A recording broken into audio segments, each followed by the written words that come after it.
ప్రభువునందు ప్రియమైన వారులారా, ఇంతవరకు మనం ఆరాధనలో భాగంగా పాటలు పాడుకుని బైబిల్ పఠనం చేసుకుని అదేవిధముగా స్తుతి ఆరాధనలో కూడా ఆ దేవాది దేవుని మహిమపరుచున్నాము. ఇప్పుడు ప్రాముఖ్యమైన భాగంలోనికి మనం వెళుచున్నాము. మన ఆత్మీయ జీవితములకు కావలసినటువంటి ఆత్మీయ ఆహారము ఆ దేవాది దేవుడు మనందరికీ సమృద్ధిగా దయచేయలాగన ప్రార్థన చేసుకుని వాక్యమును ధ్యానం చేసుకుందాం. మమ్మల్ని అతిమికలుగా ప్రేమిస్తున్న మా ప్రియ పరలోకపు తండ్రి, నీ యొక్క పరిశుద్ధమైన నామానికి వందనాలు స్తోత్రాలు చేస్తున్నాం ప్రభా. మేము ఇప్పుడు వాక్యం ధ్యానిస్తుండగా తండ్రి ప్రభా, నీ యొక్క ఆత్మీయ శక్తి చేత మమ్మల్ని నింపి, పరిశుద్ధాత్మ శక్తితో మమ్మల్ని నింపి ప్రభా, నీ యొక్క ప్రియ బిడ్డలకు కావాల్సినటువంటి ఆత్మీయ ఆహారమును మా అందరికీ బోధించండి ప్రభా. మాట్లాడేది మేము కాదు కానీ మీరే మాలో ఉండి మాట్లాడమని, నీ ప్రియ బిడ్డలకు ఏవైతే ఆత్మీయ ఆహారము అవసరమైనదో ఆ మాటలను మాత్రమే మా ద్వారా పలికించమని, ఈ వాక్యం ద్వారా అనేకులు బలపడడానికి, రక్షింపడానికి నీ కృప చూపించమని నజరేయుడైన యేసుక్రీస్తు నామములో ప్రార్థన చేస్తున్నాం తండ్రి. ఆమేన్, ఆమేన్. ప్రియులారా, ఈరోజు మన వాక్య ధ్యానాంశము ఆదివారము ఈ ఉదయకాల సమయంలో మనందరికీ దేవుడు ఏర్పాటు చేసినటువంటి వాక్య భాగము విశ్వాసికి ఉండవలసిన అవయవములు. చెప్పండి, విశ్వాసికి ఉండవలసిన అవయవములు. అదేంటి? అవయవాలు అందరికీ ఉంటాయి కదా. విశ్వాసకు ఒకలాగా, లేకపోతే అన్యులకు ఒకలాగా ఉంటాయి అవయవాలు. అందరికీ ఒకేలా ఉంటాయి. అందరికీ మన శరీర నిర్మాణము అనేక అవయవాల కలయికతో ఏర్పాటు చేయబడిన ఒక ప్రాముఖ్యమైన భాగం. ఈ అవయవాల యొక్క పనితీరు కూడా ఎలా పనిచేయాలి, మన శరీర భాగంలో ఉన్నటువంటి ప్రతి అవయవము ఎలా పనిచేస్తుంది, దేని నిమిత్తం పనిచేస్తుంది, ఆ అవయవాలు ఏమైనా పాపం చూస్తున్నాయా అనేటువంటి కొన్ని విషయములు దైవ గ్రంథం నుండి మనం ధ్యానం చేసుకుందాం. అదే విశ్వాసి జీవితంలో విశ్వాసికి ఉండవలసినటువంటి అవయవాల గురించి మనము ఇప్పుడు ధ్యానం చేసుకుందాం. అపోస్తలుడైన పౌలు గారు రోమీయులకు రాసిన పత్రిక 6వ అధ్యాయము 13వ వచనం మనం ధ్యానం చేసుకుందాం, చదువుకుందాం. చదవండి. మరియు మీ అవయవములను దుర్నీతి సాధనములుగా పాపమునకు అప్పగింపకుడి. చూడండి, స్పష్టంగా తెలియజేస్తా ఉన్నాడు పౌలు గారు. మరియు మీ అవయవములను, ఏ అవయవాలు? ఎవరి గురించి మాట్లాడుతున్నాడు?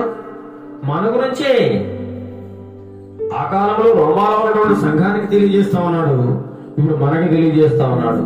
మరియు మీ అవయవములను దుర్నీతి సాధనములుగా. ఏ నీతి? దుర్నీతి, చెడ్డనీతి. మీకు ఉన్నటువంటి శరీర అవయవాలని చెడుకు ఉపయోగించకండి అని చెప్తా ఉన్నాడు. చెడుకు ఉపయోగించినట్లయితే ఏం చేసినట్లు అవుతుంది? పాపం చేసినట్లు అవుతుంది. పాపానికి మన అవయవాలను అప్పగించినట్లు అవుతుంది. కాబట్టి మీ అవయవాలని కాపాడుకోండి. దుర్నీతి సాధనములుగా మీరు పాపానికి అప్పగింపకండి. మీ అవయవాలను చాలా జాగ్రత్తగా, పరిశుద్ధముగా ఉపయోగించండి. పాపం చేయడానికి అవయవాలను వాడకండి. దేవుడిచ్చిన అవయవాలను దేవుని కోసం, దేవుని మహిమపరచడానికి, దేవుని నిమిత్తం ఉపయోగించండి. ఆ యొక్క పౌలు గారు ఈ ఉదయకాల సమయంలో ఆదివారం దిన మనందరికీ తెలియజేస్తూ ఉన్నారు. పిల్ల, మన అవయవాలు అనగా, అవయవాలు అంటే చెప్పండి ఏంటోనే మన అవయవాలు? తల, కన్నులు, ఇంకేమైనా ముక్కు, చెవులు, నాలుక, నోరు, ఏమంటే చేతులు, కాళ్ళు, పాదములు, ఏమంటే నుదురు, చెవులు, ఇవన్నీ కూడా అవయవాలు. మరి అవయవాలంటే మనం ఎలా ఉపయోగిస్తున్నాము? అన్యులకు ఉండవలసిన అవయవాలు ఒకటే ఉన్నాయి, మనకు ఉండవలసిన అవయవాలు కూడా అందరికీ ఒకే అవయవాలు ఉన్నాయి.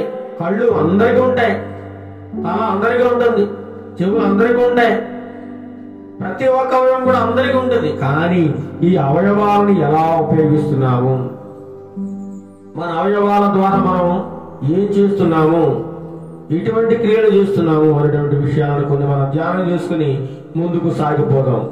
1 కొరింథీయులకు రాసిన పత్రిక 12వ అధ్యాయం 23 నుంచి 26 వచనాలు మనం చూసినట్లయితే 1 కొరింథీయులకు రాసిన పత్రిక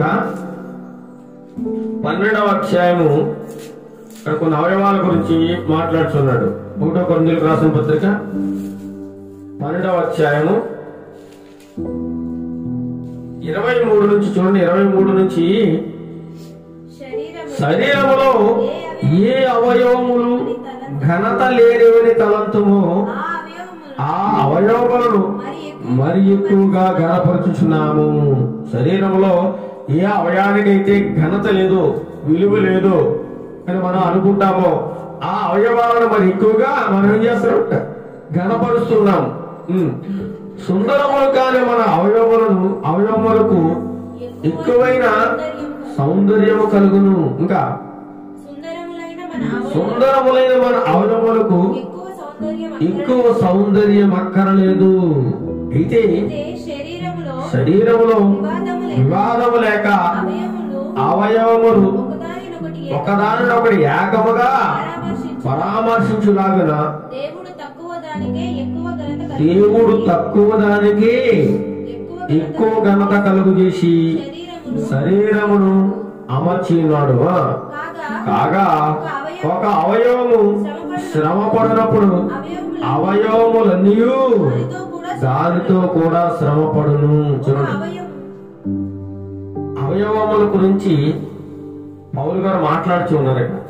మన శరీరంలో ఏ అవయవాన్ని తక్కువగా చూస్తామో, ఘనత లేదని అనుకుంటామో దాన్ని మనం ఎక్కువగా ఘనపరుస్తున్నామట. కొన్ని అందమైన అవయవాలకి వాటికి ఎక్కువ సౌందర్యం ఉంటుందంట. అదే విధంగా సుందరములైన మన అవయవములకు ఎక్కువ సౌందర్యం అక్కర్లేదు అంటున్నాడు, ఎక్కువ సౌందర్యం అవసరం లేదంటున్నాడు. అయితే శరీరంలో వివాదం లేకుండా శరీరంలో ఉన్నటువంటి అవయవాలన్నీ కూడా ఎప్పుడు గొడవలు ఆడుకోవండి. వివాదం అంటే గొడవ. కన్నుంది, కన్ను ముక్కు గొడవ ఆడుకో. కన్ను పని కన్ను చేస్తుంది, ముక్కు పని ముక్కు చేస్తుంది, చెవులు పని చెవులు చేయాలి, నాలుగు పని నాలుగు చేస్తుంది. ఇవన్నీ కూడా ఐకమత్యములుగా ఒకే శరీరంలో అవన్నీ కూడా కలిసి ఉంటాయట. అవయములు శరీరములు వివాదము లేక అవయములు ఒకదానొకటి ఏకముగా పరామర్శించులాగిన ఒకదాని కూడా పరామర్శించుకుంటూ కలిసి వెలిసి పని చేస్తూ ఉంటాయట. దేవుడు తక్కువ దానికి ఎక్కువ ఘనత కలుగు చేసి శరీరమును అమర్చి ఉన్నాడు. మనం చూడండి, మన శరీర భాగంలో కన్ను చాలా చిన్నదిగా ఉంటుంది. కన్ను చాలా చిన్నది.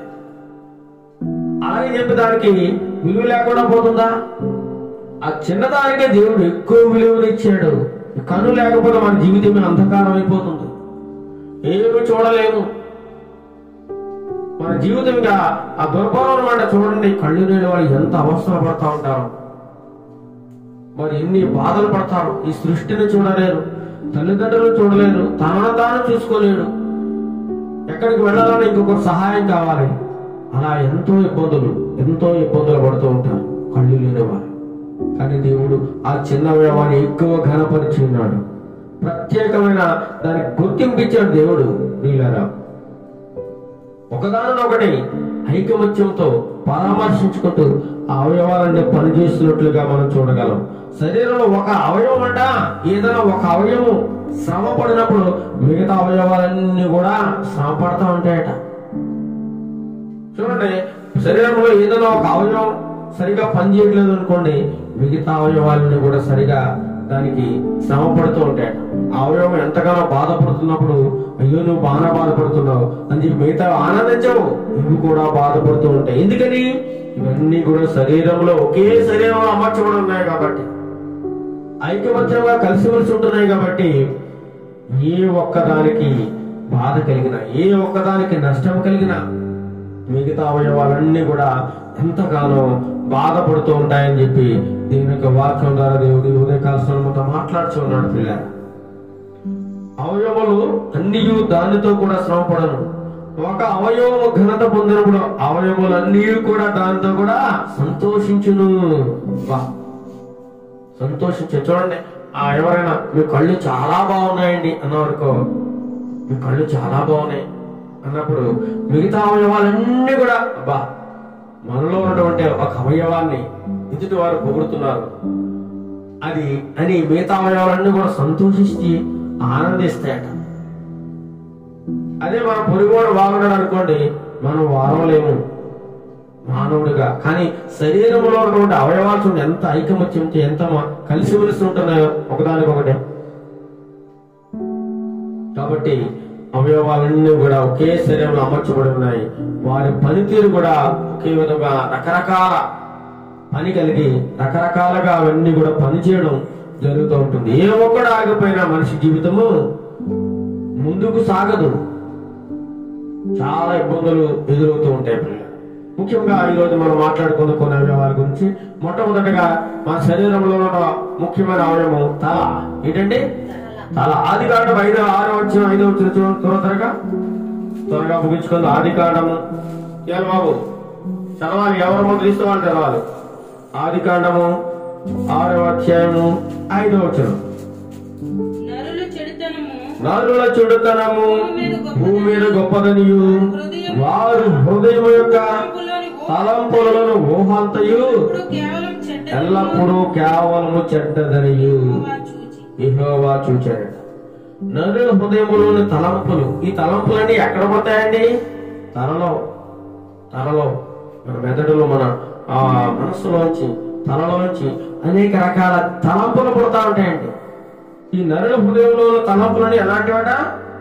కేవలం అన్ని కూడా చెడ్డవి, చెడు తలంపులు చెడ్డవుగా ఉన్నాయి. కానీ దేవుడు సెలవిస్తా ఉన్నాడు, ఈ తలలో చెడు తలంపులు ఉండకూడదు, చెడు తలంపులు లేనివిగా మనం ఉండాలట. చెడు తలంపులనే మన మనసులోకి రాకూడదు, మన మైండ్లోకి ఎక్కించకూడదు. చెడ్డ ఆలోచనలు చెడ్డ తలంపులు మన మనస్సులోకి రానియకూడదు. అందుచేతనే మన తలను జాగ్రత్తగా కాపాడుకోవాలి. శరీర అవయవాల్లో ఒక భాగము తల, దాన్ని జాగ్రత్తగా కాపాడుకోవాలి. దేవుని దృష్టిలో మంచిగా యథార్థవంతుడుగా మనం జీవించాలి. అలా జీవించాలంటే మన తలలోకి ఏ తలంపులు రాకూడదండి, చెడు తలంపులు రాకూడదు. చెడ్డ ఊహలు, ఎవరిని పాడు చేద్దామా, ఎవరికి నష్టం చేద్దామా, ఎవరి కొంప కూర్చుదామా, ఎవరిని మనం లాగేసుకుందామా, ఇటువంటి ఆలోచనలు మన హృదయంలో కానీ మన మనస్సులో కానీ మన తలలోకి అస్సలు రానికూడదండి. అవన్నీ కూడా దైవ చిత్తానుసారం కాదు. చెడు తలంపులు లేనిదిగా ఉండాలి మన తల. మన తలంపులు చెడ్డగా ఉండకూడదు, మంచి తలంపులు ఉండాలి, దైవ సంబంధమైన తలంపులు ఉండాలి. 2 సమూయేలు గ్రంథం 12:9 చూడండి. 2 సమూయేలు గ్రంథము 12:9. 2 సమూయేలు గ్రంథము 2 సమూయేలు 12:9. నీవు యెహోవా మాటను తృణీకరించి ఆయన దృష్టికి చెడుతనము చేసితివేమి? హిత్తీయుడగు ఊరియాను కత్తి చేత చంపించి అతని భార్యను నీకు భార్యగునట్లుగా నీవు పట్టుకొని ఉన్నావు. చూడండి, దావీదు ఒకానొక సమయంలో యుద్ధం జరుగుతున్న సమయంలో యుద్ధానికి వెళ్లకుండా కోటలో పైన అటు ఇటు తిరుగుతుండగా ఒక చూడరాని దృశ్యాన్ని చూశాడు. ఒక స్త్రీ ఆ ప్రక్కన స్నానం చేస్తూ ఉంటుంటే పైనుండి చూశాడు. అట్లే చూసి వెంటనే హృదయంలో ఒక చెడ్డ తలంపు వచ్చింది. చెడ్డ తలంపు, ఈమె నాకు కావాలి, ఈమె నాకు కావాలి అనేటువంటి చెడు తలంపు దావీదు యొక్క మనస్సులో కలిగిపోయాడు. చెడ్డ తలంపు, ఆ చెడుతనము చేసి ఆమెని దగ్గరికి తీసుకొచ్చుకుని భార్యగా చేసుకుని ఆమెతో పాపం చేశాడు. ఆమె పేరు ఏం పేరండి? ఊరియా భార్యకు బత్షెబ. ఏం పేరండి? బత్షెబతో పాపం చేశాడు. ఎవరు? దావీదు. దావీదేమో నా హృదయానుసారుడు, నా ఇష్టానుసారుడు దేవుడు సెలవిస్తాడు.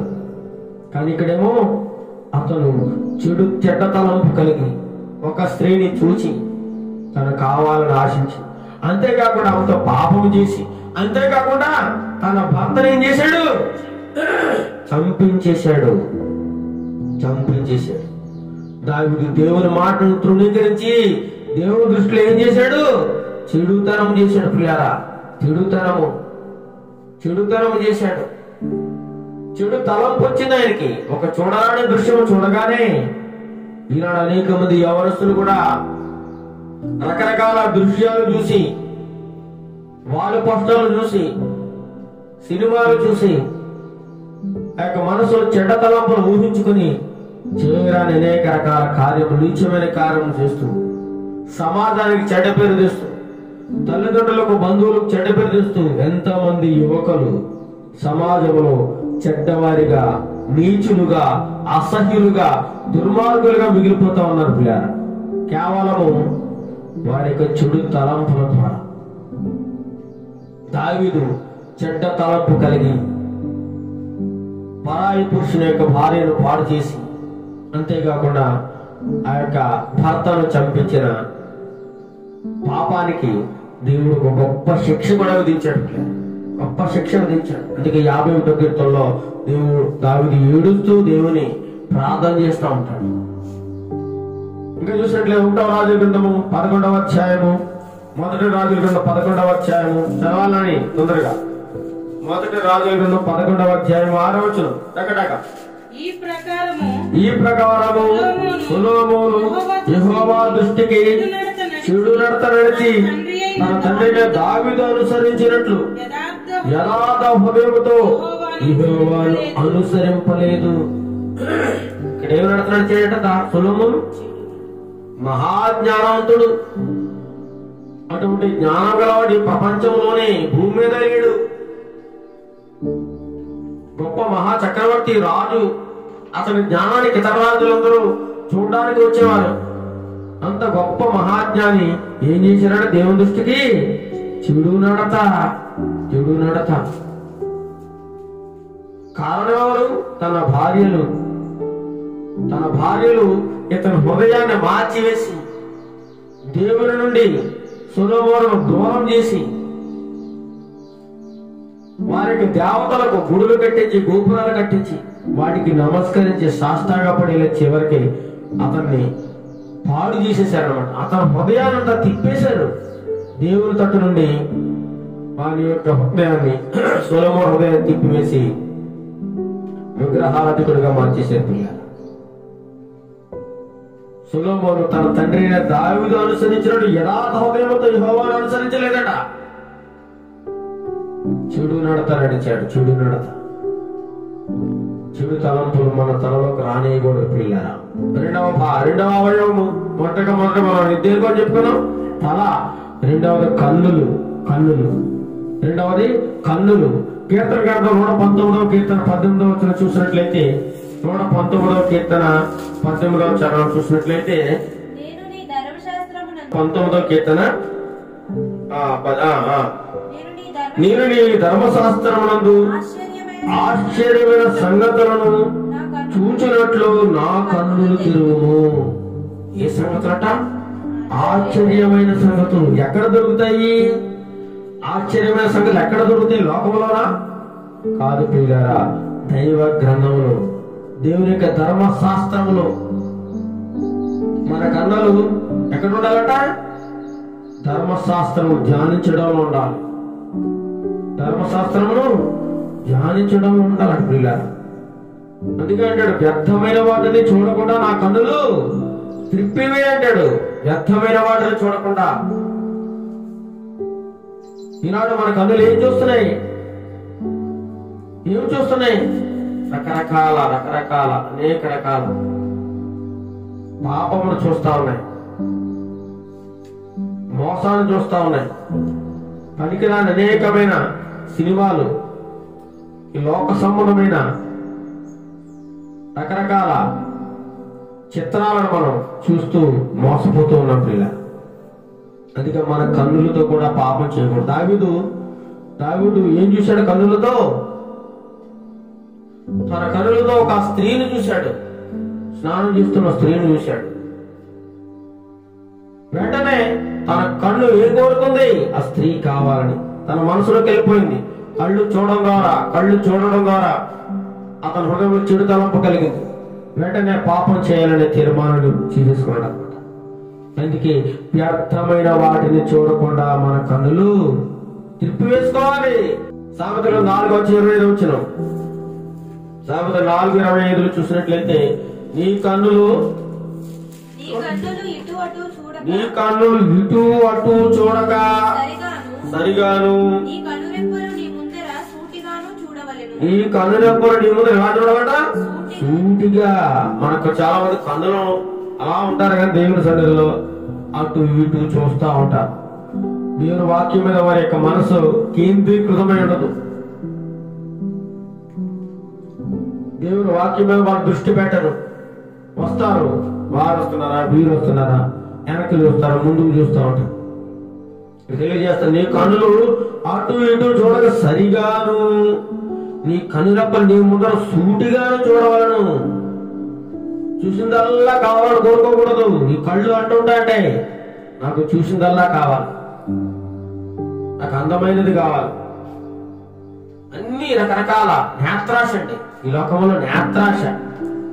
ఈ లోకంలో బాగా కూడా జనాలు దీనికి బాగా అలవాటు పడ్డారంటే నేత్రాశకు. కన్నులకు ఇంపుగా ఉన్నవి. అదేవిధంగా నేత్రాశకు లొంగిపోయింది. ఎవరో మొట్టమొదట్లో మన ఆది తల్లి ఎవరు? అవ్వగారు. ఆ పండ్లట రమ్యమైనవిగా చూడడానికి చాలా అందంగా ఉన్నాయట. కళ్ళుకు చూడగానే చాలా అందంగా ఉండడంతో ఏం చేసింది? సాతాను ఇచ్చిన తినేసింది. అంతే. దేవుడేమో తినొద్దన్నాడు, ఏమేమో తినేసినాను. కన్నులు నీ కన్నులు సూటిగా చూడవలను. వ్యర్థమైన వాటిని చూడకుండా మన కన్నులు తిప్పేసుకోవాలి. పాపమును చూడకుండా మన అవయవాలు ఎలా పని చేస్తున్నాయో తెలుసుకోవాలి. తల గురించి చెప్పుకున్నాము. తల దేవుని మహిమపరిచేదిగా ఉండాలి. మన ఆలోచనలు, మన తలంపులు, మన కన్నులు దేవుని చూసే కన్నులుగా ఉండాలి. వాక్యమును చదివే కన్నులుగా ఉండాలి. వాక్యమును ధ్యానించే కన్నులుగా ఉండాలి. మనం ఆత్మీయ నేత్రాలు కలిగి ఉండాలి. ఈ కన్నులు సూటిగా చూడాలి. సినిమాలు చూడడానికి మన కళ్ళు ఇచ్చింది, లేదంటే నీచమైన పనులు చూడడానిక కాదు ప్రియులారా. దేవుని చూడడానికి మనకు కన్నులు ఇచ్చాడు. ఈ ప్రకృతిని చూడడానికి, అందాలన్నీ చూడొచ్చు, ప్రతిదీ చూడొచ్చు, కానీ చూపు ద్వారా పాపం చేయకూడదని దేవుని వాక్యం సెలవిస్తా ఉంది. మత్తయి 18:9 చూసినట్లయితే నీ కన్ను నిన్ను అభ్యంతరపరిస్తే దాన్ని పెరిగివేయి. నీ కన్ను కానీ నిన్ను అభ్యంతరంగా ఉంది, నీకు ఇబ్బంది పెడుతుంది నీ కన్ను, దాన్ని తీసిపాడాయి. నువ్వు కళ్ళు లేకుండా నువ్వు పరలోక రాజ్యంలో ప్రవేశించడం నీకు మేలు, కానీ నీ కళ్ళు ఉండి నువ్వు నరకంలోకి వెళ్ళిపోవడం, అగ్నిగుండంలో పడిపోవడం నీకేమాత్రం క్షేమకరం కాదని దేవుడే సెలవిస్తా ఉన్నాడు. నీ కన్ను నిన్ను అభ్యంతరపరిస్తే దాన్ని పెరిగివేయి. మన కన్ను ఎలా ఉండాలి? అభ్యంతరం లేనిదిగా ఉండాలి, సూటిగా ఉండాలి, నిదానంగా ఉండాలి, యథార్థంగా ఉండాలి. మన కన్నులు మంచిని చూసే కన్నులుగా ఉండాలి, ప్రభువును చూసే కన్నులుగా ఉండాలి. పాపాలను చూసి ఆశించే కన్నులు మనకు ఉండకూడదు. నేత్రాశను చంపివేసుకోవాలని దేవుని యొక్క వాక్యం సెలవిస్తా ఉంది ప్రియులారా. మూడవదిగా మనం చెవులు చూసుకున్నాం. చెవులు, మన కళ్ళు కూడా దేవుని మహిమపరిచేదిగా ఉండాలి. దేవునికి ఇష్టమైన కార్యములు చేయడానికి మన కన్నును ఉపయోగించాలి ప్రియులారా. మంచిని చూడాలి, చెడులు కాదు. సినిమాలు చూడడానికి కాదు, టీవీలు చూడడానికి, సీరియల్ చూడడానికి కాదు మన కళ్ళు ఇచ్చింది. దేవుని వాక్యము చూడాలి, వాక్యమును జాగ్రత్తగా చదవాలి. చూడాలి, అక్కడ ఏ అక్షరం ఉందో చూసుకోవాలి, అక్షరాన్ని జాగ్రత్తగా చూసి చదవాలి. అక్కడ ఒకటి ఇంకొకటి చదవకూడదు. దేవుని వాక్యం అంటే దేవుడు.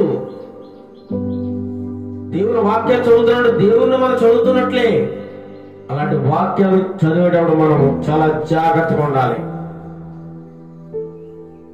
భయము భక్తితో మన వాక్యాన్ని ధ్యానించాలి పిల్లలు.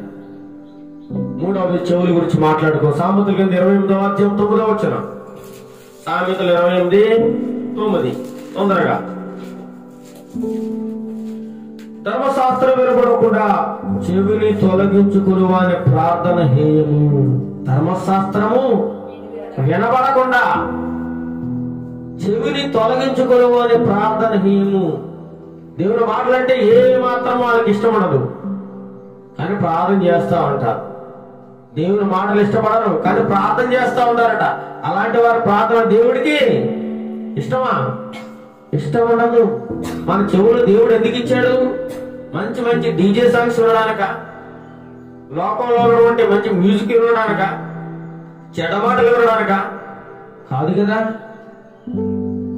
దేవుని యొక్క వాక్యమును చదవడానికి, మంచి వినడానికి దేవుడు చెవులు ఇచ్చాడు. కానీ ఈ చెవులను మనం ఏం ఉపయోగించుకుంటున్నాం? చాలా మంది చెవుల్లో ఇప్పుడు సెల్ ఫోన్, ఇయర్ ఫోన్స్ పెట్టేసుకుని అన్ని చెడ్డ మాటలు, చెడ్డ పాటలు ఇవన్నీ వింటూ ఉంటాం ఉదయం లేచిన దగ్గర నుంచి. అదే వారికి ఆనందం. మంచి వినాలి, మంచి విని నేర్చుకోవాలి, దాని ప్రకారం జీవించాలి. అందుకే దేవుడు చెవులు ఇచ్చిన వారికి. దేవుని వాక్యాలు వినాలి, దేవుని మాటలు వినాలి, దేవుని సువార్తను వినాలి. సామెతలు 18వ అధ్యాయం 15వ వచనంలో జ్ఞానుల చివట తెలివిని వెతుకును. జ్ఞానము కలిగిన చెవులు ఉంటాయి కొంతమంది. అందుకే దేవుడు అంటాడు, చెవులు గలవాడు వినుగాక. చెవులు లేవో మనకి? ఉన్నాయి, కానీ అవి వినవు. దేవుని వాక్యం ఈ చెబుతూ ఉంటారు, వెంటనే ఈ చెబుతూ విడిచిపెట్టేస్తారు. ఇంకెందుకు? చెవులు ఉన్నా ఉంటే లేకపోయినా ఉంటే నీకు. దేవుని వాక్యాలు విని గ్రహించలేని చెవులు ఉన్నా ఒకటే, లేకపోయినా ఒకటే. అందుకే జ్ఞానుల చెవి ఏం వెతుకుతుందట? తెలివిని వెతుకుతుంది. మొత్తం 13-14 కూడా చెవులు మందగించినవి అంటాడు. చెవులు మందగించిన చెవులు గలవారులారా, మందమతులారా.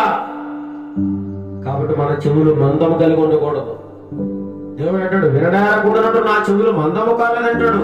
మనం మాట్లాడే మాట దేవుడికి వినపడుతుంది, ఆయన చెవుడు వాడు కాదు. అదేవిధంగా మనం కూడా దేవుని మాట వినాలి. మన చెవులో అయిపోవాలనుకోండి, ఈ లోకంలో చెత్త అంతా మన చెవుల్లో పెట్టేసుకున్న దేవుని మాట మనకు వినపడదు, దేవునికి దూరం అయిపోతాం. అందుచేతనే దేవుని మాట వినే చెవులు మనం కలిగి ఉండాలి. దేవుని వాక్యమును చెవులతో విని హృదయంలో ధ్యానించుకునే వాక్యం ప్రకారం జీవించాలి. అంతే తప్ప లోక సంబంధమైన ముసలమ్మ ముచ్చట్లు, చెడు మాటలు, పాపం మాటలు, సినిమా పాటలు, పోకిరి మాటలు, బూతులు వినడానికి కాదు మనకు చెవులు ఇచ్చింది. మంచి మాటలు, దైవ సంబంధమైన మాటలు విని ఆ మాటల ద్వారా ప్రభువును ధ్యానించుకుంటూ ఆయన మనం పరిచే చెవులు మనకి ఇవ్వమని ఈ ఉదయకాల సమయంలో దేవుని అడుగుదాం. 4వది ముక్కు. మొట్టమొదటిగా తల, 2వది కన్ను, 3వది చెవులు, 4వది ఇప్పుడు ముక్కు. 4వది ముక్కు కోసం మాట్లాడుతాం. చాలా మంది ముక్కు మీద కోపం ఉంటుంది. పిల్లారా, ఏదైనా మాట్లాడే చాలు ఎప్పుడైతే మన కోపం వచ్చేస్తా ఉంటారు. మన కోపం అంతా ముక్కు మీద చూపుతా ఉంటారు. సామెతల గ్రంథం 14:29 వచనం. సామెతల గ్రంథం 14:29 త్వరగా.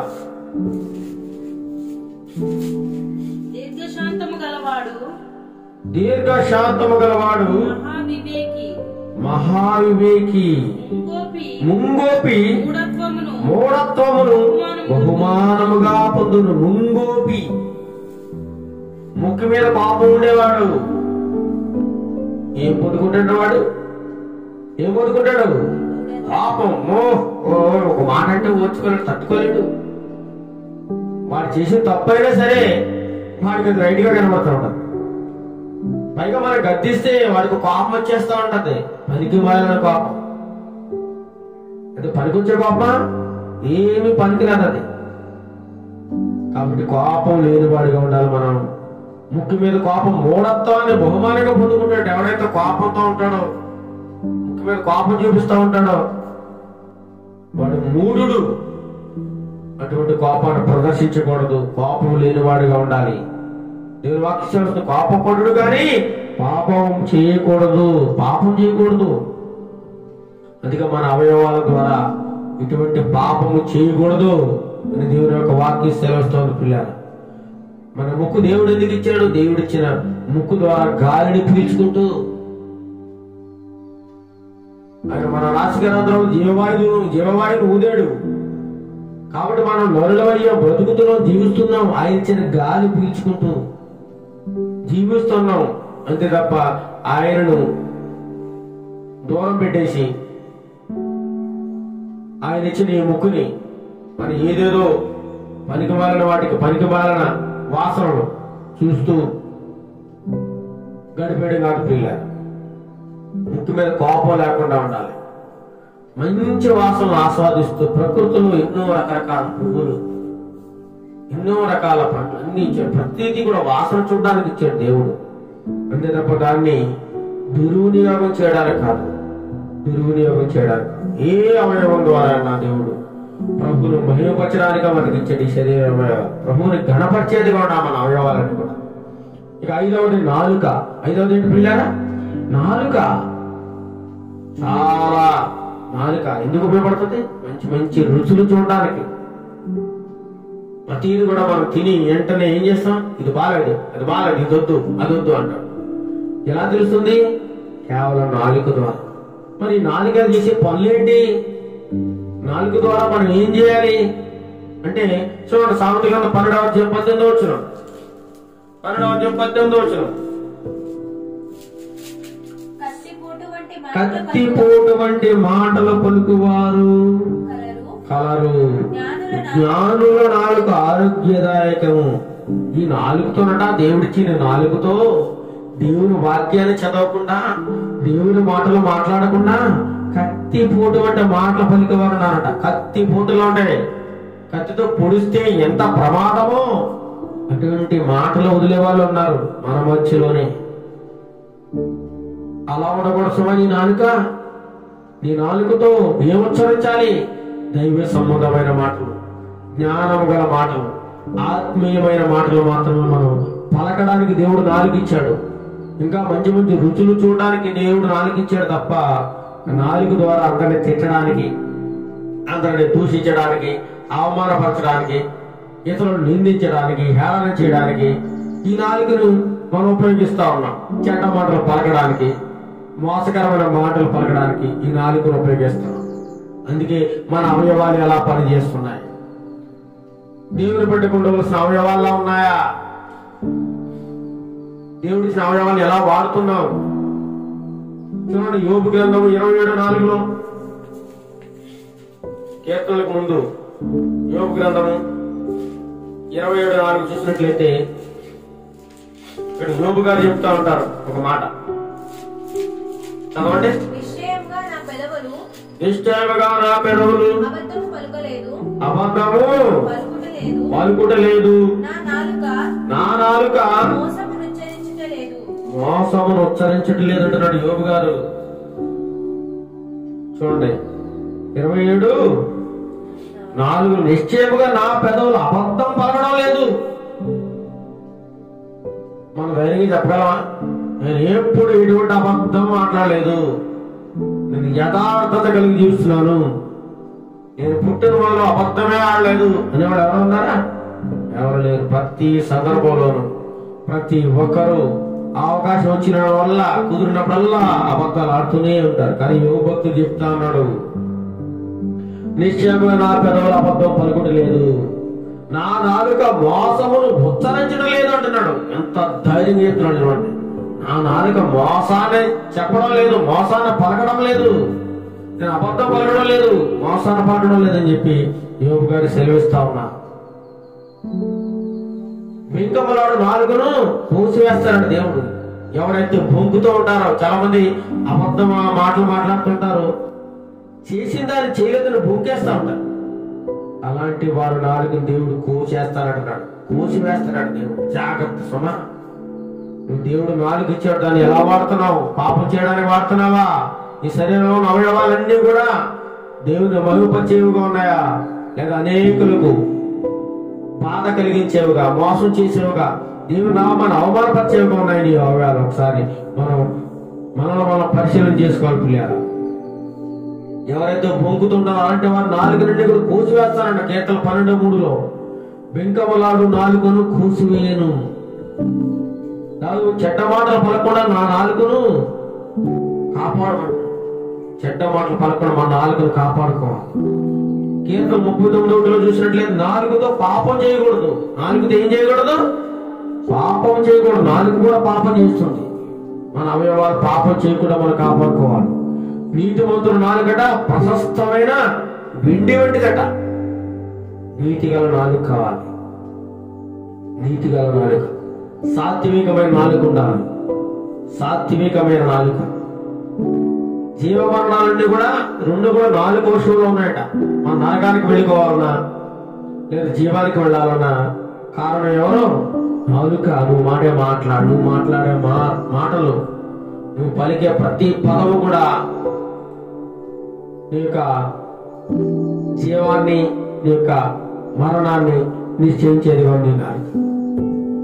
జీవపు మాటలు పలుకుతుందా? జీవానికి నడిపించేదిగా, నిత్యరాజ్యానికి నడిపించే మాటలు పలుకుతుందా నీ నాలుక? దేవుని మాటలు లేదా పాపపు మాటలు పలుకుతుందా? పాప మాటలు పలికినట్టు ఎక్కడికి వెళ్ళిపోతే? పాప మాటలు పలికితే నరకానికి వెళ్ళిపోతే మరణము. కాబట్టి ప్రియులారా, నాలుగుతో పాపం చేయకూడదు, అబద్ధాలు మాట్లాడకూడదు, మోసకరమైన మాటలు మాట్లాడకూడదు, వెంకమలాడే మాటలు మాట్లాడకూడదు, చెడ్డ మాటలు పలకూడదు, నాలుగుతో పాపం చేయకూడదు. నీతి గల మాటలు, సాత్వికమైన మాటలు, దయగల మాటలు మనం మాట్లాడితేనట అవతల వారు ఇంకా మాట్లాడితే బాగుంది ఇంకా అనిపించాలి. అంతేగాని నువ్వు మాట్లాడరా, నువ్వు మాట్లాడంటే నాకు చాలా చిరాకు, అసహ్యం అనిపించేది ఉండకూడదు. మన మాటలు దయగలిగిన మాటలు, ప్రేమ గల మాటలు మాట్లాడాలి. అలాంటి నాలుకను దేవుడు మనకు దయచేయను. మీరు చూసినట్లు 6వది చేతులు. ఏంటి పిల్లారా? చేతులు. మన చేతులతో ఏం పనులు చేస్తున్నాం? చేతులతో ఏం చేయాలి? 1 తిమోతి 2:8. 1 తిమోతి 2:8. తిమోతికి రాసిన మొదటి పత్రిక 2వ అధ్యాయము 8వ వచనం చదవాలి. కావున ప్రతి స్థలమందును పురుషులు కోపమును సంశయమును లేని వారై పవిత్రమైన చేతులెత్తి ప్రార్థన చేయవలనని కోరుచున్నాను. చేతులతో ఏం చేయాలట?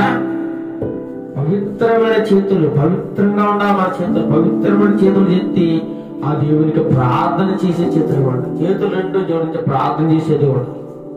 మన చేతులు ఎవరైనా మనకి విశ్వాసి, ఎవరైనా దేవ సేవకులు ఎదురైనప్పుడు ఎంత వందనాలు చెప్పే చేతులుగా ఉండాలి. కీర్తన 26:6 చూసినట్లయితే, కీర్తన 26:6 చదవండి. కీర్తన గ్రంథము 26:6 త్వరగా 26:6.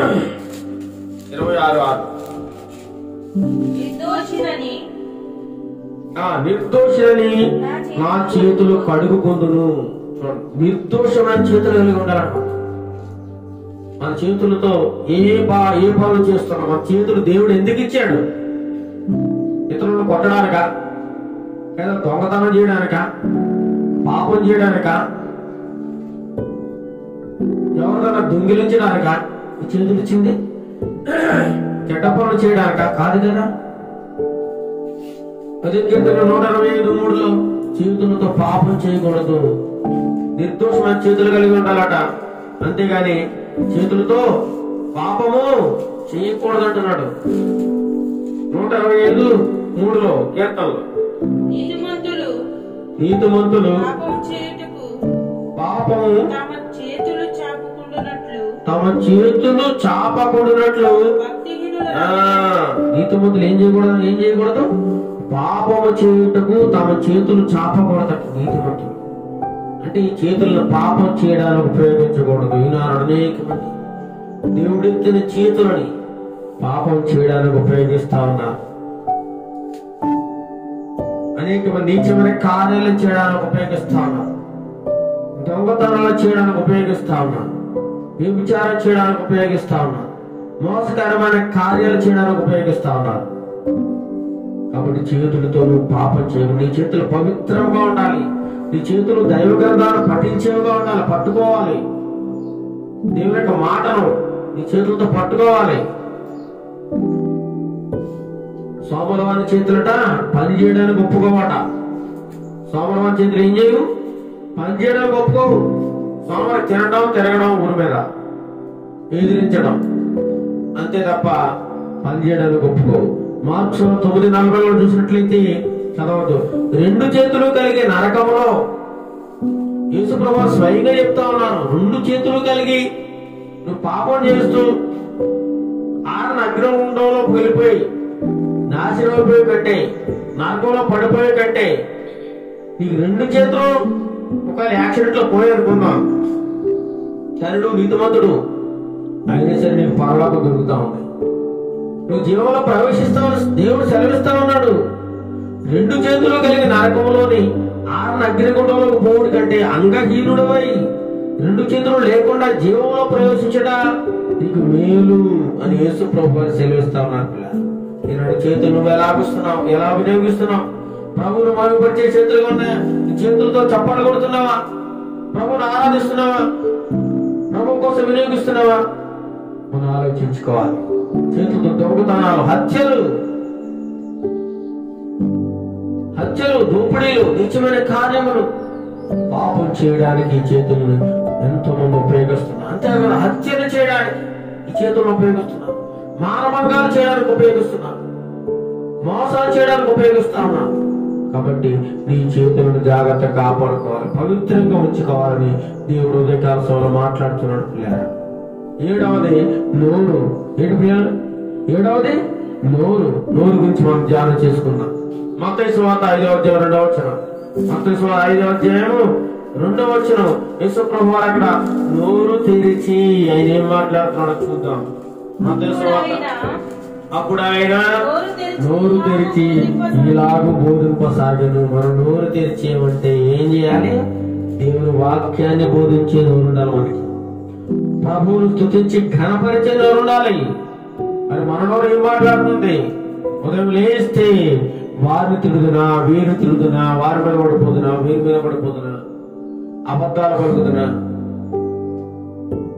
అబద్ధాలు మాట్లాడుతున్నా, అన్యాయంగా మాట్లాడుతున్నా అని చెప్పేసి మన నోరును ఉపయోగిస్తా ఉన్నప్పుడు యోబు గ్రంథము 6వ అధ్యాయం 30వ వచనం చదవండి. యోబు గ్రంథము 6వ అధ్యాయం 30వ వచనం. అక్కడ అంటున్నాడు యోబు, నా నోట అన్యాయముడునా ఏమన్నాడు? నా నోట అన్యాయముడునా? చూడండి, నా నోరు అన్యాయంగా మాట్లాడుతుందా? దేవుని వాక్యం నోటి మాట ద్వారా కూడా ఎటువంటి పాపం చేయలేదు. తనకి ఎంతో నష్టం కలిగించాడు అపవాది. తన కుటుంబం అంతా చిన్నభనం అయిపోయింది, నాశనం అయిపోయింది, పిల్లలందరూ చచ్చిపోయారు, ఇల్లంతా కూలిపోయింది, ఆస్తంతా పోయింది, శరీరం అంతా రోగానికి గురైంది, చిల్లపెద్ద గోకుంటూ కూర్చున్నాడు. అంతగా సాధారణం తెలుసు. అయినా సరే దేవుని ఏమాత్రం అయ్యో ప్రభా నాకు ఎందుకు ఎలాంటి శిక్ష విధించాలని మాట మాట్లాడాడు. తన భార్య వచ్చింది. భార్య వచ్చి ఎందుకు దేవుడు దేవుడు అంటున్నావు? ఆ దేవుడిని దూషించి చచ్చిపో అని చెప్పినప్పుడు కూడా దేవుడు మనకు మేలు చేస్తే దేవుడు గొప్పోడా, మంచోడా, నీకు కీడు చేస్తే ఆయన చెడ్డవాడా? మూర్ఖురాలు మాట్లాడినట్టు మాట్లాడుతున్నావు సుమా, జాగ్రత్త అని చెప్పి నోటి మాట ద్వారా కూడా పాపం చేయలేడు.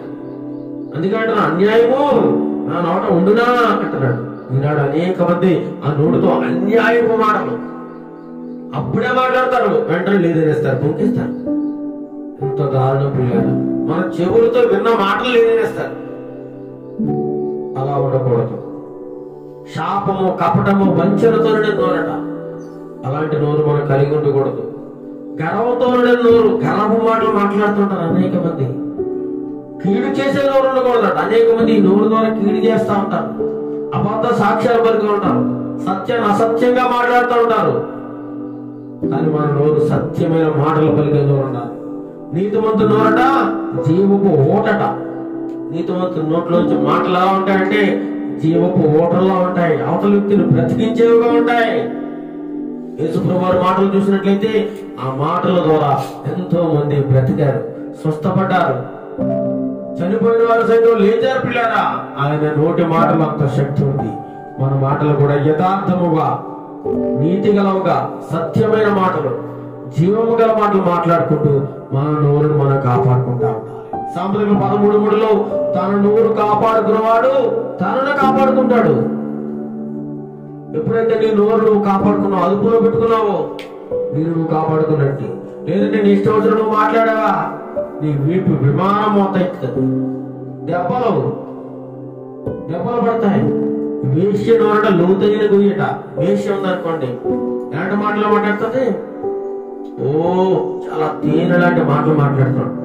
చివరికాడికి వెళ్తే గొయ్యి లోతైన గోతులకు దింపేస్తుంది, అన్యాయంలోకి దింపేస్తుంది, పాపంలోకి దింపేస్తుంది, వ్యభిచారంలోకి దింపేస్తుంది. జాగ్రత్త జాగ్రత్త సుమా. దాని నోటి మాటలకు నువ్వు లొంగిపోకు. చాలా మంది నోటి మాటలకు లొంగిపోతా ఉంటారు, వారు తీయగా మాట్లాడుతూ ఉంటారు, చక్కగా గొంతు కోసేస్తా ఉంటారు కూడా. కాబట్టి పిల్లారా, మన నోటి మాటలు జాగ్రత్తగా ఉండాలి. న్యాయం తీర్చే నోరు ఉండాలట. మన నోటి మాటల ద్వారా ప్రభువును కనపరుస్తూ, పాటలు పాడుతూ, దేవుని వాక్యాన్ని బోధిస్తూ, మా దేవుని మాటలు మాట్లాడుతూ, సమయం దొరికినప్పుడల్లా ఇతరులతో దేవుని గురించిన మాటలు, మంచి మాటలు, సత్యము గల మాటలు, దయగల మాటలు మన నోరు ద్వారా మాట్లాడుతూ ఉండాలి. ఇకపోతే ఈరోజు పళ్ళు ఏంటి పిల్లారా? పళ్ళు మన దేవుడిచ్చిన పళ్ళు. చాలా మంది ఈనాడు అనేక పళ్ళు లేకపోయినా పళ్ళు పెట్టించుకుంటా ఉన్నారు. దేవుడిచ్చిన పళ్ళు పోయి కృత్రిమైన పళ్ళు కూడా వచ్చేసి. యోబు గ్రంథం 16వ అధ్యాయం 9వ వచనం. యోబు 16:9. ఆయన తన కోపము చేత 16:9. ఆయన తన కోపము చేత నా మీద పడి నన్ను చీల్చెను. ఆయన నా మీద పండ్లు కొరుకుచుండెను. పండ్లు కొరుకుచుండెను. చూడండి, క్రోధము లేని పళ్ళు ఉండాలి మనకి. చాలా మంది చూస్తా ఉంటాం, పళ్ళు మనుషులు చూస్తే పట పట పట కొరికేస్తా ఉంటారు పళ్ళుతోటి. అంటే వారి మీద అంత కోపము, అంత క్రోధం అన్నమాట. అలాంటి పళ్ళు మనకు ఉండకూడదు. పట పట కొరికే పళ్ళు మనకొద్దు. దేవుడు పళ్ళు మనకి ఎందుకు ఇచ్చాడు? మంచిగా ఆహారం నమిలి మింగడానికి, తినడానికి, మంచి మాటలు పలకడానికి పళ్ళు ఇస్తే వీటిని కోపం చూపించడానికి, పళ్ళు పటపట కొరకడానికి మనం ఉపయోగిస్తూ ఉంటాం. సామెతలు 15:1 మృదువైన మాట క్రోధమును చల్లార్చును. క్రోధమును చల్లార్చ మృదువైన మాట, మంచి మాట. కోప చిత్తులతో సహవాసం చేయకూడదట. ఎవరైతే కోపంగా మాట్లాడుతూ పళ్ళు కొరుకుతూ ఉంటాడో నిన్ను చూసి, అలాంటి వాడితో స్నేహం చేయకూడదు. అలాంటి వాడితో పరిచయం కలిగి ఉండకూడదట. చాలా మంది మనుషులు చూసి వాగలేక పళ్ళు కొరుకుతూ ఉంటారు. దారిని వెళ్ళిపోతుంటే పళ్ళు కొరుకుతూ ఉంటారు, మనం చూసి ఉమ్మేస్తూ ఉంటారు. అలాంటి వారికి దూరంగా ఉండాలని, దేవుడిచ్చిన పళ్ళతో దేవుడిని స్తుతించాలి, దేవుని మహిమపరచాలని దేవుని వాక్యం సెలవుస్తూ ఉంది పిల్లారా. 9 పెదవులు. 9 ఏంటండి? పెదవులు. చూడండి, మన ఈరోజు శరీర అవయవాల కోసం ఒక విశ్వాసికి ఎలాంటి అవయవాలు ఉండాలి అనేది మనం మాట్లాడుకుంటాం. పెదవులు. ఈ పెదవులతో మనం ఏం చేస్తున్నాం? ఇటువంటి మాటలు పలుకుతున్నాం. 1 పేతురు 3:10. 1 పేతురు 3:10లో చూసినట్లయితే ఆ పెదవులతో ఏం పలుకుతూ ఉన్నామో మనకు కనబడతా ఉంది. 3:10లో కపటపు మాటలు, కపటపు, చూడండి, కపటపు మాటలు చెప్పకుండా తన పెదవులను కాచుకొనవలెను. కపటపు మాటలట, కపటంగా మాట్లాడుతాంట. మనుషులు ఉన్నప్పుడు ఒక మాట, మనుషులు లేనప్పుడు ఇంకో మాట. మనుషులు ఉన్నప్పుడు ఎదురుగా నువ్వు చాలా మంచివాడు, నువ్వు చాలా మంచివారండి, గొప్పవారండి అంటారు. పక్కకు వెళ్ళగానే వీడు చాలా దుర్మార్గుడండి, వీడు మెదవండి, వీడు మంచివాడు కాదండి. ఇవి కపటపు మాటలు. ఇక్కడ మాట్లాడక్కడ, అక్కడ మాట్లాడక్కడ. అలాంటి పెదవులు నీకున్నాయా? అలాంటి పెదవులు ఉంటే దేవుడు కోసి పాడేస్తాడు. దేవుడు నీ పెదవులు కోసేస్తాడు. అలాంటి పెదవులుగా ఉన్నట్లయితే కపటపు మాటలు ఈ నోట్లోంచి రాకూడదు. నీ పెదవులు కపటాన్ని పలకూడదు. దేవుడు వాక్యిస్తాడు. యోబు 27:4లో నా పెదవులు అబద్ధం పలుకుటలేదు అంటున్నాడు. ఏమంటాడు? నా పెదవులు అబద్ధము పలుకుటలేదు. చదవండి ఒకసారి. యోబు 27:4. 27:4లో నిశ్చయముగా నా పెదవులు అబద్ధము పలుకుటలేదు. అంత ధైర్యంగా అబద్ధాన్ని పలకూడదట మన పెదవులతో. అబద్ధికుల పెదవులు మూయబడును. ఎవడైతే అబద్ధాలు పలుకుతా ఉంటే నీ పెదాలు శాశ్వతంగా మూసేస్తాడు. నువ్వు మాట్లాడడానికి కూడా దేవుడు అవకాశం ఉండదు. పెదవులు దేవుడు ఇచ్చినందుకు, దేవుని స్తుతించడానికి, దేవుని మహిమపరచడానికి పెదవులతో దేవుని స్తుతించాలట. ఈ పెదవులతో మనం దేవుని మాత్రం స్తుతించాలి. సామెతలు 10:21లో నీతిమంతుల పెదవులు అనేకులకు ఉపదేశించేవిగా ఉంటాయట. ఉపదేశం, దేవుని మాటలు పలికేవిగా, నిజం పలికే పెదవులు ఉండాలి మనకి. అలాంటి పెదవులు అంట నిత్యము స్థిరముగా ఉంటాయట, నిజం పలికే పెదవులు. అబద్ధం ఆడే పెదవులు దేవునికి హేయము, అసహ్యము.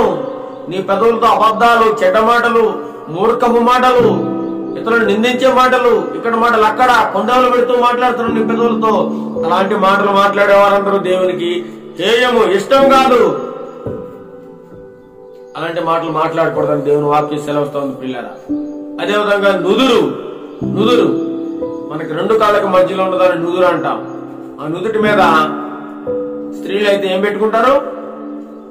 బొట్టు పెట్టుకుంటా ఉంటారు. చాలా చూస్తూ ఉంటాం మనం. ద్వితీయోపదేశకాండం 6:8 చూసినట్లయితే దేవుని మాటలు నీ కన్నుల నడుమ ఎలా ఉండాలట? బాసికము వలె ఉండాలి. బాసికము వలె ఉండాలట. ఆ నుదురికి కట్టుకుని బాసికము వలె ఉండాలట. దేవుని వాక్యాన్ని మన నుదురు మీద ముద్రించుకోవాలి. మనల్ని చూసినట్లయితే వీళ్ళు దేవుని బిడ్డ అని స్పష్టంగా కనిపించాలి. దేవుని వాక్యం మన నిత్య నిబంధనగా మనం నుదుట ఉంచుకోవాలట. చూడండి, ప్రతి అవయవం గురించి కూడా దేవుడు మనకి తెలియజేస్తా ఉన్నాడు. 11వది హృదయంలో మనం ఎటువంటి ఆలోచన ఆలోచిస్తాం. మత్తయి సువార్త 5:8. మత్తయి సువార్త 5:8 హృదయ శుద్ధి గలవారు ధన్యులు, వారు దేవుని చూచెదరు. ఎవరైతే హృదయంలో శుద్ధి ఉంటుందో, హృదయంలో చెత్తారం లేకుండా, పాపం లేకుండా ఎవరైతే పవిత్రంగా ఉంచుకుంటారో వారంతా ఎవరు దేని చూస్తారట? దేవుని చూస్తారు. దేవుని చేసే హృదయం కావాలి. చూడండి, మత్తయి 5:8 కనబడుతుంది. హృదయ శుద్ధి గలవారు ధన్యులు, వారు దేవుని చూచెదరు. దేవుని నిన్ను చూసే కన్నులు నాకు మనం ప్రార్థన చేసాం. అదే విధంగా పూర్ణ హృదయంతో నిన్ను ప్రేమించే మనసు నాకు దయచే ప్రభు అని ప్రార్థన చేయాలి. ఆయన పూర్ణ హృదయంతో ప్రేమించాలి. సొలొమోను హృదయం అట యథార్థంగా లేదంట ఆయన ఎదుట దేవుడు సెలవిస్తా ఉన్నాడు. ఎందుచేత ఆయన హృదయం యథార్థతను కోల్పోయింది. తన యొక్క భార్యలు తన హృదయాన్ని మార్చేశారు. అన్య దేవతలతో వారి హృదయాన్ని, సొలొమోను హృదయం తిప్పేశారు. పిల్లారా, దేవునికి ఎటువంటి హృదయం ఇష్టం? విరిగి నలిగిన హృదయం ఆయనకి చాలా ఇష్టం. అలాంటి విరిగి నలిగిన హృదయం గల వారికి దేవుడు చాలా సమీపంగా ఉన్నాడట. దేవా, నా హృదయంలో శుద్ధ హృదయం, నా ఇంత శుద్ధ హృదయం కలిగించమంటాడు దావీదు భక్తుడు పాపం చేసిన తరువాత. అదేవిధంగా అహంకారం గల హృదయం మనకు ఉండకూడదట. సంతోషం హృదయం ముఖానికి తేటనిస్తుంది. సంతోషం గల హృదయం ఎవరైతే ఉంటారో, ముఖంలో ఎప్పుడైతే ఆనందం, సంతోషం ఉందో వాళ్ళ హృదయం చాలా సంతోషంగా ఉంటుందట. ముఖానికి తాటనిస్తుందట వారి హృదయం. కాబట్టి దేవునికి ఇష్టమైన హృదయం కలిగి ఉండాలి పిల్లారా. మన హృదయంలో చెడు ఆలోచనలు, చెడు తలంపులు మన హృదయంలో ఉండకూడదు. దేవుని చేత నువ్వు యథార్థత కోల్పోయాలని మనం అనిపించుకోకూడదు. దేవుని దృష్టిలో యథార్థముగా ఉండాలి. యథార్థంగా హృదయాన్ని మనం కలిగి ఉండాలని దేవుడు ఉదయకాలం తెలియజేస్తా ఉన్నాడు. 12వది నడుము. చాలా తాము నడుము చూసుకుని అబ్బా నా నడుము ఎంత బాగుందో మురిసిపోతూ ఉంటారు. కానీ నడుము గురించి కూడా దేవుని వాక్యం సెలవుస్తా ఉంది. ఎఫెసీయులకు రాసిన పత్రిక 6:14. ఎఫెసీయులకు రాసిన పత్రిక 6:14 చూసినట్లయితే మీ నడుముకు ఏం కట్టుకోవాలట? సత్యమనే దట్టి కట్టుకోవాలట. ఎఫెసీయులకు రాసిన పత్రిక అపోస్తలుడైన పౌలు గారు 6:14. ఎలాగనగా మీ నడుముకు సత్యమును గట్టి కట్టుకుని నీతి అనే మయమరువు తొడుగుకోవాలి. చూడండి, సత్యం అనే దట్టి కట్టుకో. దట్టి ఎందుకంటే నడుముకు బలంగా ఉండడం కోసం. మనం చూడండి, అనేక మంది నడుముకి ఒక టవల్ కట్టుకుంటూ ఉంటారు. గట్టిగా ఉంటున్నారు నడుము, చక్కగా స్ట్రైట్ గా నిలబడడానికి. ఈ నడుముకి ఏం కట్టుకోవాలట? సత్యము అనే దట్టి కట్టుకోవాలి. సత్యము కలిగి జీవించాలని దేవుని వాక్యం సెలవిస్తా ఉంది.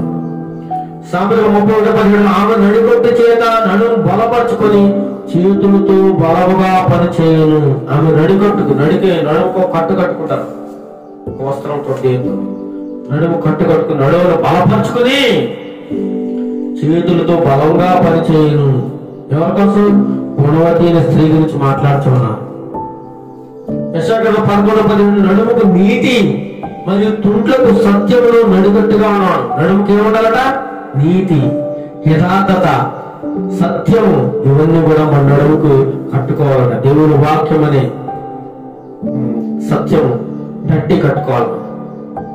సత్యం అంటే దేవుని వాక్యమే సత్యము, దేవుడే సత్యము.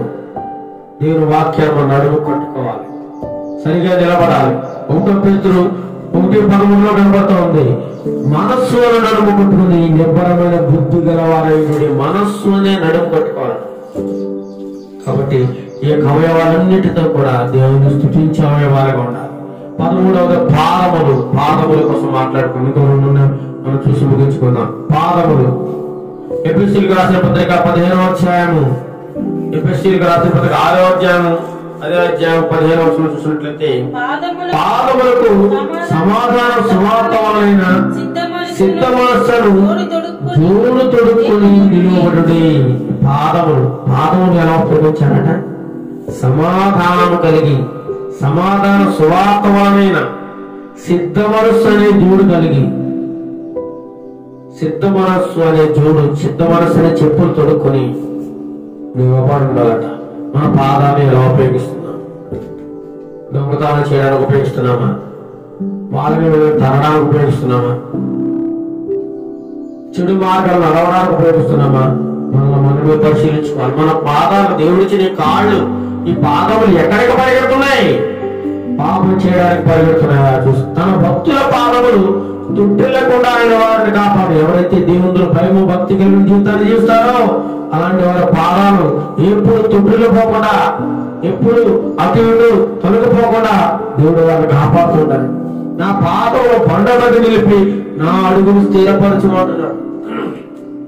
నా పాదం ఎక్కడ నిలబడినాడు? బండ మీద. మొదలు కాదు, పాప ఊపులే కాదు, బండ మీద నిలబడితే స్థిరముగా ఉంటాయి మన పాదం. కీడు చేయడానికి వారి పాదములు పరుగులెత్తును. అనేక మంది పాదములు కీడు చేయడానికి పరుగులెడతా ఉన్నాయి, హత్యలు చేయడానికి పరుగులెడతా ఉన్నాయి, దొంగతనాలు చేయడానికి పరుగులు, చెట్టకాలు చేయడానికి పరుగులెడతా ఉన్నాయి. నీ పాదములు పరిగెట్టిన దాన్ని బట్టి నువ్వు నరకానికి పోతావు. నేను వాక్యం సెలవుస్తా ఉంటాను. మన పాదాలు ఎలా ఉంటాయి? సువార్త ప్రకటించే వారి పాదములు ఎంతో సుందరములు. మన పాదములు సుందరముగా ఉండాలంటే మనం ఏం చేయాలి? దేవునికి సువార్తను ప్రకటించాలి. దేవుడు సెలవుస్తా ఉన్నాడు, నువ్వు 2 పాదములు కలిగి నరకంలో పడవేయబడటం కంటే కుంటువాడిగా ఉండి నిత్యరాజ్యంలో ప్రవేశించడం నీకు ఎంత మేలు. నీ కాళ్ళతో పాపం చేసి నువ్వు నరకానికి పోయేటంటే నీ కాళ్ళని కోల్పోయి ఒక యాక్సిడెంట్ లో కాళ్ళు పోయి అనుకుందాం.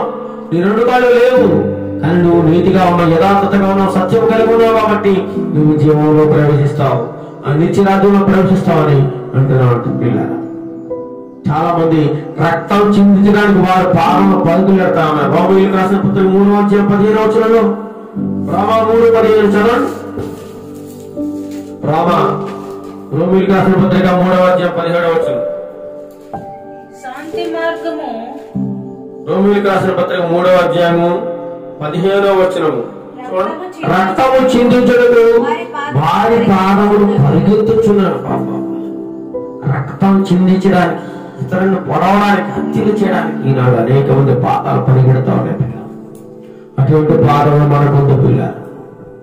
దేవుని స్తుతించే పాదములు కావాలి, దేవుని స్వార్థ ప్రకటించే పాదములు కావాలి, దేవుని కోసం ప్రయాసపడే పాదములు కావాలి. అటువంటి పాదములు కావాలని దేవుడు వివిధ కాల సమయంలో మనం దేవుని కోరుకుందాం. చివరిగా మనం మాట్లాడుకుందాం భుజములు. ఈ భుజములు ఇలాంటి భుజములు కావాలి. దేవుని భుజం మీద ఏం ఉందట? రాజ్యభారం ఉంది. రాజ్యభారం గలవాడిగా ఉన్నాడు యేసయ్య. మనం కూడా దేవుని వాక్యాన్ని మోసుకెళ్లే భుజములుగా ఉండాలి, దైవ గ్రంథాన్ని మోసే భుజములుగా ఉండాలి. దేవుని వాక్యాన్ని అనేక చూడాలని ఈ భుజాలను మోసుకుంటూ వెళ్ళిపోవాలి. దుష్టుల భుజాలను దేవుడు పెరగొడతాడట. ఎవరైతే దుష్టుల భుజం ఉందో ఆ భుజాలను దేవుడు పెరగొడతా ఉంటాడు. కాబట్టి మనం దేవుని మాటలు మోసుకెళ్లే భుజాలుగా ఉండాలి. భుజంలో దేవుని గ్రంథాన్ని, దేవుని మాటలు మోసుకెళ్ళాలి. అనేక చివరిగా మాట్లాడుకుందాం వీపు. మన వీపు అంటే వీపు కూడా దేవుని మోయపరచాలి. కీర్తన 123లో దున్నువారు నా వీపు మీద దున్నది అంటే ప్రభు కోసం శ్రమలు, నిందలు, అవమానాలు భరించడానికైనా మనం సిద్ధంగా ఉండాలి. ప్రభు కోసం అవసరమైతే వీపై దెబ్బలు తినాలి. యేసు ప్రభు వాళ్ళు తిన్నారు నీకోసం, నా కోసం. ఈనాడు మనం ఎవరైనా ఏమని అంటుంటే మనం తట్టుకోలేకపోతున్నాం. నన్ను అంత మాట అంటావా ఇంత మాట అంటావా అని మనం తిరగబడుతున్నాం. చూడు సాంద్రికం 10:13 బుద్ధిహీనుడు వీపునకు వెత్తవే తగును. ఎవరైతే బుద్ధిహీనత కలిగి జీవిస్తారో వారి వీపుకి వెత్తమే కర్ర సరైందట. బుద్ధిహీన వీపులకు దెబ్బలు నియమింపబడి ఉన్నామంటున్నాడు. కొట్టి వారికి ప్రభు వీపును అప్పగించేశారట. అదేవిధంగా ప్రభువు పొందిన దెబ్బల చేత మనకు స్వస్థత కలుగుతుంది. కాబట్టి ఆయన కోసం మనం ఎన్ని శ్రమలైనా, ఎన్ని దెబ్బలైనా, ఎన్ని అవమానాలైనా మనం భరించడానికి మనం సిద్ధంగా ఉండాలి.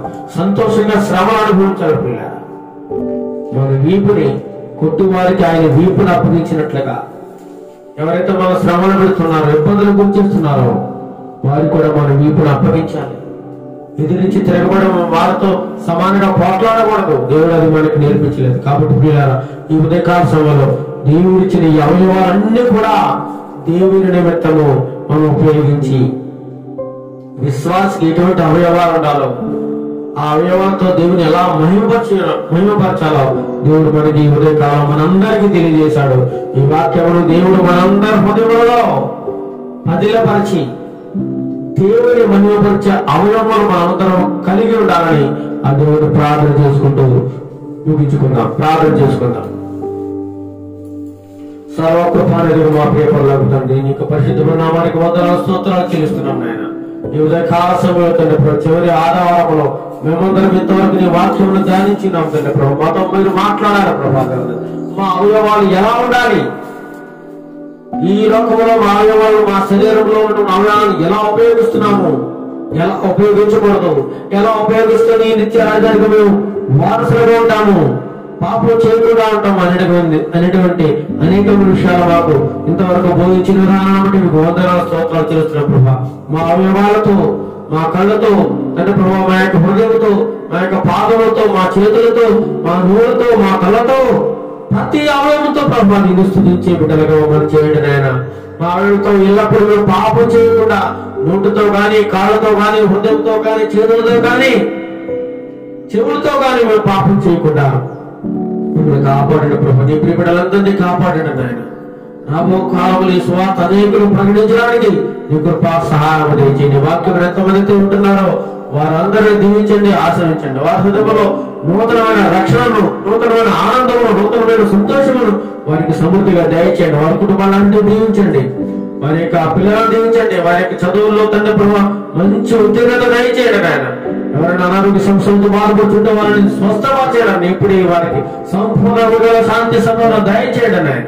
సాతాను గారు దురాత్మ శక్తులను వారి యొక్క జీవితాల నుంచి తీసేయండి, వారి ఇంట్లో నుంచి తీసేయండి ఆయన. వేడితో చెప్పాడు ప్రభా. గత మహిమ ప్రభావాలు మీకు ఆరోపిస్తూ నగరుడు యేసుక్రీస్తు ఈ ప్రార్థనలో అడిగి వేడుకొచ్చినాం తండ్రి. ఆమేన్, ఆమేన్. పరలోక ప్రార్థన. పరలోక ముందర మాతండి, ఈ నామం పరిశుద్ధపడుగాక, ఈ రాజ్యం వచ్చుగాక, నీ చిత్తం పరలోకపై నెరవేర్చినట్లు భూమి మీద నెరవేరును గాక. మాకు కావాల్సిన అనుభూతి మాకు తెచ్చేము. వారు మేము క్షమించిన ప్రకారం వారు క్షమించము. మా శోధనను చక్కగా తప్పించము. ఎందుకంటే రాజ్యము, బలము, మహిమ నిరంతరమునే తండ్రి. ఆమేన్, ఆమేన్. ఆశీర్వాదం. మన తండ్రి దేవుని ప్రేమయు, మన ప్రభువు యేసుక్రీస్తు కృపయు, పరిశుద్ధాత్మ దేవుని యొక్క సహవాసము ఇప్పుడు ఎల్లప్పుడూ సదాకాలము మనందరికీ సకల ప్రజలకు తోడు నడిపించును గాక. ఆమేన్, ఆమేన్, ఆమేన్. అందరికీ వందనములు.